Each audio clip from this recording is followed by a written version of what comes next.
জামুগুৰিঘাটৰ বাৰেশ্বৰীয়া ভাওনাস্থলী পকামুৰা পথাৰত 1000 জোপা নাহৰ পুলি ৰোপণ।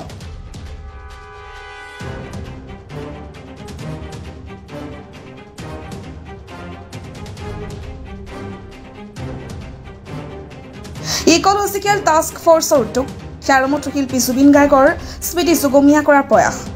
নাহৰ গছৰ পুলি ৰোপণ শুভাৰম্ভ বিধায়ক পদ্ম হাজৰিকাৰ।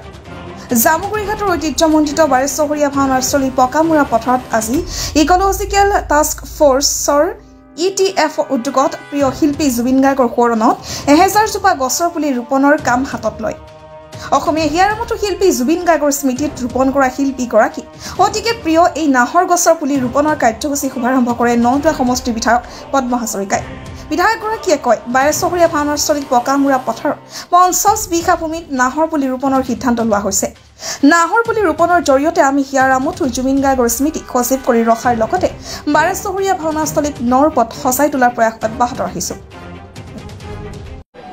আমাৰ ঐতিহ্যমণ্ডিত বাৰেশ্বৰীয়া ভাওনাৰ পকামুৰা ক্ষেত্ৰত ভাওনাৰ স্থলীত আমি যি বৃক্ষৰোপণৰ কাৰ্যসূচী লৈছিলোঁ আৰু এই কাৰ্যসূচীত আমাৰ ETF ইকোলজিকেল টাস্ক ফ'ৰ্চ তেওঁলোককো আমি, কাৰণ তেওঁলোকে যিহেতু বৃক্ষৰোপণেই ইয়াত কৰি আছে শ হেক্টৰ মাটিত, গতিকে তেওঁলোকৰ সহযোগিতা আমি বিচাৰিছোঁ।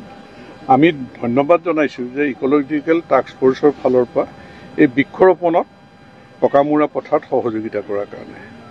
গতিকে আমি এনেও দেখিছেই যে নাহৰ আমি সন্মুখত কেনেকৈ লগাইছোঁ, আৰু জুবিন গাৰ্গক লৈ পেলাই তেওঁক শ্ৰদ্ধাঞ্জলি জনাবৰ কাৰণে আমাৰ এনেও বৃক্ষৰোপণ চলিয়ে আছে। গতিকে আমি বাৰেশ্বৰীয়া ক্ষেত্ৰতো আজি এনেধৰণে বৃক্ষৰোপণৰ জৰিয়তে যাতে এইখনো সেউজীয়া কৰি ৰাখিব পাৰি তাৰ এক আমাৰ সপোন আছিল।